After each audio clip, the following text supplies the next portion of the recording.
வணக்கம் நண்பர்களே.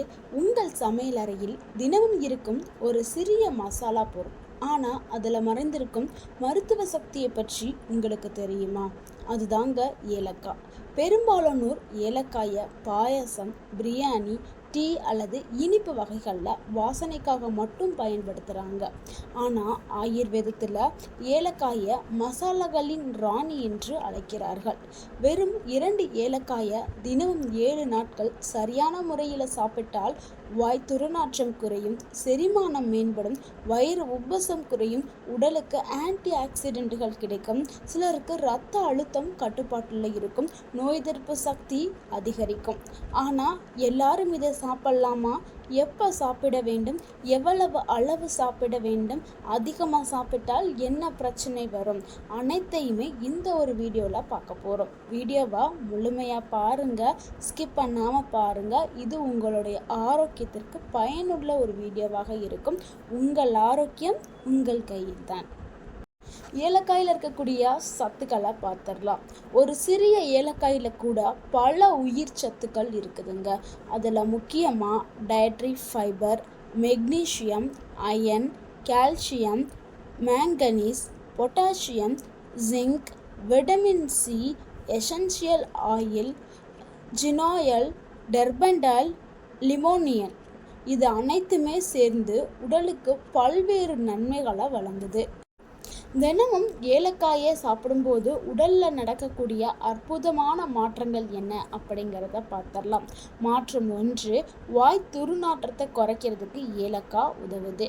சாப்பிட்ட பிறகு ஏன் பலரும் ஏலக்காயை எடுத்து மெல்றாங்க தெரியுமா?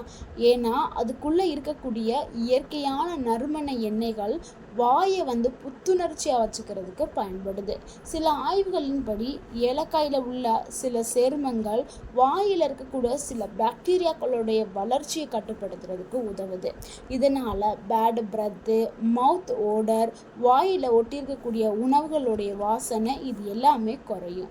நிறைய பேருக்கு வாயை திறந்தாவே ஒரு பேடு ஸ்மெல்லு வரும். அந்த பேடு ஸ்மெல்லு வர்றதுக்கு காரணமே அவங்க ஒழுங்காக ப்ரஷ் பண்ணாமல் இருக்காங்க. அப்படி இல்லை, அவங்க நல்லா ப்ரஷ் பண்ணாலுமே பேடு ஸ்மெல்லு வரும். ஏன்னா அவங்களுடைய வாயில் கெட்ட பாக்டீரியாக்கள் இருக்கிறதுனால. ஆனால் ஏலக்காய் எடுத்து வாயில் போட்டு மெல்லும் பொழுது அந்த வாயில் இருக்கக்கூடிய கெட்ட பாக்டீரியாக்கள் எல்லாமே அழிஞ்சிடும். அடுத்து 2வது மாற்றம், செரிமானத்தை மேம்படுத்துறதுக்கு ஏலக்காய் பயன்படுது. வயிறு உப்பசம், அஜீரணம், அடிக்கடி ஏப்பம். ஏலக்காயை பாரம்பரியமாகவே செரிமானத்தை ஆதரிக்கக்கூடிய ஒரு உணவாக இது கருதப்படுது. இது கேஸ்ட்ரிக் ஜூஸ் சுரப்பியை தூண்டுறதுக்கு இது உதவுது. வாய்வு உருவாகிறத குறைக்கிறதுக்கு ஏலக்காய் பயன்படுது. உணவு செரிமானத்தை அதிகப்படுத்துறதுக்கு ஏலக்காய் பயன்படுது. அதனால தான் உணவுக்கு பிறகு 2 ஏலக்காயை எடுத்து வாயில் போட்டு மென்று சாப்பிடுவது பலருக்கும் பலவிதமான நன்மைகளை கொடுக்கும் அப்படின்னு சொல்றோம். அடுத்து 3வது மாற்றம், வயிற்று வீக்கத்தை குறைக்கிறதுக்கு ஏலக்காய் பயன்படுது. சிலருக்கு சாப்பிட்டதும் வயிறு பலூன் போல ஆகிடும். இதற்கு முக்கிய காரணம் வாய்வு, டைஜஷன் ப்ராப்ளம், ரொம்ப செரிமானம் ரொம்பவே ஸ்லோவாக நடக்கிறதுனால சிலருக்கு வயிறு அப்படி உப்பி போய் வீங்கின மாதிரி இருக்கும். ஆனால் ஏலக்காயில் இருக்கக்கூடிய சில இயற்கையான எண்ணெய்கள் வயிற்றுடைய அந்த செரிமானத்தை சரி பண்ணுறதுக்கு பயன்படுது. அடுத்து 4வது மாற்றம், ஆன்டி ஆக்சிடென்ட்டுகள் நிறைந்த ஒரு உணவாக ஏலக்காய் இருக்குது. உடலில் ஃப்ரீ ரேடிக்கல் அதிகரிச்சுன்னா செல்களோட சேதம் அதிகமாகும். இதனால் முதுமை வேகமாகவே வரும். பல நோய்களின் அபாயமும் அதிகரிக்கும். ஆனால் ஏலக்காய் அந்த ஃப்ரீ ரேடிக்கலை எதிர்த்து போராடும் தன்மை ஏலக்காயில் இருக்குது. அதாவது ஏலக்காயில் பாலிஃபினால் மற்றும் ஆன்டி ஆக்சிடென்ட் இந்த சேர்மங்கள் இருக்கிறதுனால அந்த ஃப்ரீ ராடிக்கலை எதிர்த்து போராடும் தன்மை ஏலக்காய் செய்யும்.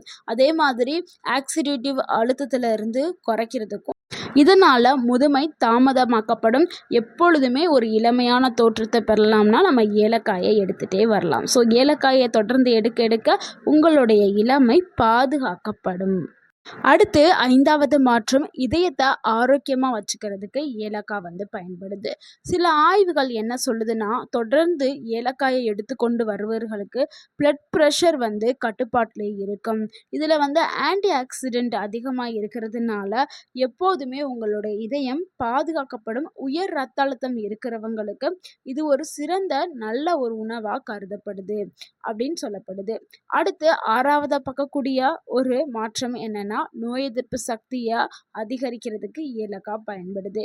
ஏலக்காயில் இருக்கக்கூடிய ஆன்டி ஆக்சிடென்ட்டுகள் மற்றும் சில நுண் எதிர்ப்பு பண்புகள் கொண்ட சேர்மங்கள் இருக்கிறதுனால வெளிலிருந்து வரக்கூடிய பாக்டீரியா, வைரஸ் போன்ற தொற்றுகளை எதிர்த்து போராடும் தன்மை நம்ம உடலுக்கு கிடைக்க ஆரம்பிக்குது.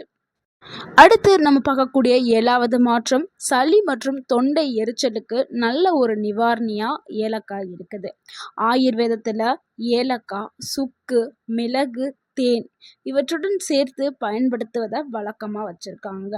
இதனால் சிலருக்கு தொண்டை சார்ந்த பிரச்சனைகள் எல்லாமே சரியாகும்.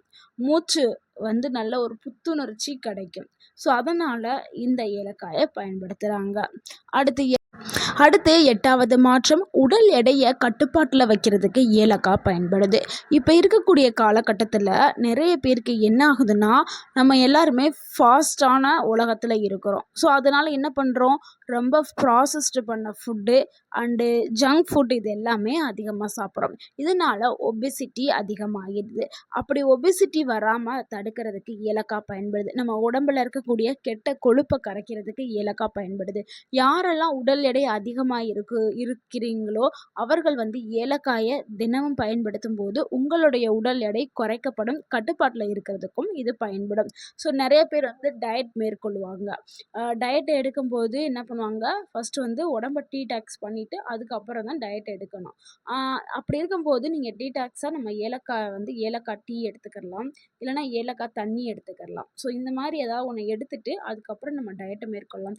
ஏன்னா ஏலக்காய் மெட்டபாலிசத்தை பூஸ்ட் பண்ணும். ஸோ நம்ம உடலில் மெட்டபாலிசம் ஸ்பீடாக இருந்துச்சுன்னா நம்ம எது சாப்பிட்டாலும் வேகமாகவே செரிச்சு உடல் எடையும் வேகமாகவே குறைக்கப்படும். ஸோ மெட்டபாலிசம் நம்ம உடம்புல ரொம்ப ஸ்பீடாக இருக்கணும். அதுக்கு நீங்கள் ஏலக்காயை எடுத்துக்கிறலாம். ஸோ உடல் எடையை ஈஸியாக குறைக்கிறதுக்கு ஏலக்காய் பயன்படுது. அடுத்து நம்ம 9வதாக பார்க்கக்கூடிய மாற்றம் என்னென்னா, இரத்த சர்க்கரை அளவை கட்டுப்பாட்டில் வைக்கிறதுக்கு தாங்க. சில ஆய்வுகள் என்ன சொல்லுதுன்னா, இன்சுலினுடைய செயல்பாட்டை மேம்படுத்துறதுக்கு ஏலக்காய் பயன்படுது. அதனால் சர்க்கரை நோயாளிகள் தாராளமாக ஏலக்காயை உணவில் சேர்த்துக்கிறது ரொம்பவே நல்லது. ஏன்னா சர்க்கரை அளவை கட்டுப்பாட்டில் வைக்கிறதுக்கு இது பயன்படுறதுனால. அடுத்து 10வதாக பார்க்கக்கூடிய ஒரு மாற்றம் என்னென்னா, கல்லீரல் ஆரோக்கியத்திற்கு ஒரு சிறந்த உணவாக ஏலக்காய் இருக்குது. நம்ம உடல் உறுப்புகளில் கல்லீரலுங்கிற உறுப்பு ரொம்பவே நமக்கு முக்கியமானது. ஸோ அப்படி இருக்கக்கூடிய அந்த உறுப்பை நம்மளை சேஃபாக வச்சுக்கிறதுக்கு ஏலக்காய் பயன்படுது. ஏலக்காய் கல்லீரல் செல்களை பாதுகாக்கிறதுக்கும் உதவியாக இருக்குது. அதே மாதிரி கல்லீரலில் இருக்கக்கூடிய நச்சுக்களை வெளியேற்றத்திற்கும் ஏலக்காய் பயன்படுது. ஒட்டுமொத்தமாக கல்லீரலை ஆரோக்கியமாக வச்சுக்கிறதுக்கு ஏலக்காய் ஒரு சிறந்த உணவாக இருக்குது. ஸோ இவ்வளவு நன்மைகளை கொண்ட இந்த ஏலக்காயை நம்ம எப்படி சரியான முறையில் எடுக்கணும், அதுதானே ரொம்ப ரொம்ப முக்கியம். தினமும் எப்படி சாப்பிடணும், எவ்வளவு சாப்பிடணும், எந்த நேரத்தில் எடுக்கணும் அப்படிங்கிறத இப்போ பார்த்துடலாம். சிறந்த முறைனா காலை உணவுக்கு பிறகு ஒரு ஏலக்காய் எடுத்துக்கலாம், இரவு உணவுக்கு பிறகு ஒரு ஏலக்காய் எடுத்துக்கலாம்.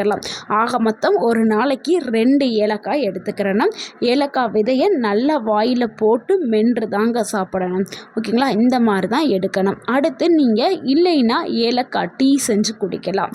1 கப்பு தண்ணீர் ஊற்றி 2 ஏலக்காயை நல்லாவே நச்சு போட்டு அது கூடவே சிறிதளவு இஞ்சி போட்டுட்டு கொதிக்க வச்சுட்டு வடிகட்டிட்டு நீங்கள் சர்க்கரை சீனி இருக்குல்ல அதை சேர்க்காம இனிப்புக்காக பனங்கற்கண்டோ இல்லை தேனோ இல்லை வேறு ஏதாவது சேர்த்து குடிச்சிங்கன்னா உங்களுக்கு ஆரோக்கியம் கிடைக்கும். சீனி சேர்க்க வேணாம். ஏன்னா சீனிங்கிறது ஒரு ஸ்லோ பாய்சன். அதுக்காக தான் நம்ம சீனியை தவிர்க்க சொல்கிறோம். ஏலக்காயை யாரெல்லாம் எடுக்கக்கூடாது இல்லைன்னா தவிர்க்கணும் அப்படின்னா, பித்தப்பையில் கற்கள் இருக்கும்ல அவங்க ஏலக்காயை தவிர்க்கிறது ரொம்பவே நல்லது. அதே மாதிரி ஏலக்காய் சாப்பிட்டா எனக்கு அலர்ஜி ஆகும், ஒவ்வாமை ஏற்படும் அப்படின்னா அவங்களும் தவிர்க்கிறது நல்லது. ஸோ இவங்க 2 பேருமே நீங்கள் உங்களுடைய மருத்துவர்கிட்ட நீங்கள் ஆலோசனை கேட்டுட்டு எடுக்கிறது ரொம்பவே நல்லது. அதே மாதிரி எந்த ஒரு உணவாக இருந்தாலும் அளவோடு தான் எடுக்கணும். அளவுக்கு மீறினால் அது அமிர்தமாக இருந்தாலும் நஞ்சாக்கப்படும். அதிகமாக நீங்கள் ஏலக்காய் எடுத்துக்கிட்டிங்கன்னா என்ன ஆகும்னா வயிற்றில் பிரச்சனைகள் ஏற்படும், ஒவ்வாமை ஏற்படும், சிலருக்கு வயிற்றுப்போக்கு இதெல்லாம் ஏற்படும். அதனால் அளவோடு எடுங்க, ஆரோக்கியமாக இருங்க. இப்போ தொடர்ந்து 7 நாட்கள் எடுக்கும்போது உங்கள் உடலில் நடக்கக்கூடிய மாற்றங்களை பார்க்கலாம். முதலாவது, வாய் நல்லாவே புத்துணர்ச்சியாக இருக்க ஆரம்பிக்கும். உங்கள் உடலில் செரிமானம் நல்லாவே இயங்க ஆரம்பிக்கும். முன்னாடி இருந்ததுக்கும் இப்போ இருந்ததுக்கும் நல்ல ஒரு டிஃப்ரென்ஸ் தெரிய ஆரம்பிக்கும். வயிறு உப்பசம் இதெல்லாம் குறைய ஆரம்பிச்சிருக்கும். அதே மாதிரி உங்கள் உடல் எடை கட்டுப்பாட்டில் இருக்க ஆரம்பிச்சிருக்கும். டோட்டலாக உங்களுடைய உடல் நல்ல ஒரு என்ன சொல்கிறது, புத்துணர்ச்சியோடு இருக்க ஆரம்பிக்கும். மைண்டும் நல்ல ஒரு ரிலாக்ஸேஷன் இருக்க ஆரம்பிக்கும். ஏன்னா ஏலக்காய் எடுக்க எடுக்க உங்களுக்கு மனம் அதாவது அதில் உள்ள அந்த வாசனை, அதில் இருக்கக்கூடிய சில ஊட்டச்சத்துக்கள் மைண்டை அமைதிப்படுத்தும். மன அழுத்தத்தை குறைக்கிறதுக்கும் ஏலக்காய் பயன்படுது. அதனால் ஏலக்காய் எடுத்துக்கிறது ரொம்ப ரொம்ப நல்லது. இப்போ இருக்கிற காலகட்டத்தில் எல்லாருமே நம்ம மன அழுத்தத்துக்குள்ளே போயிடும். டிப்ரெஷன் நம்ம சொல்கிறோம்ல, யார் கேட்டாலும் சொல்லுவாங்க நான் டிப்ரெஷனில் இருக்கேன்னு.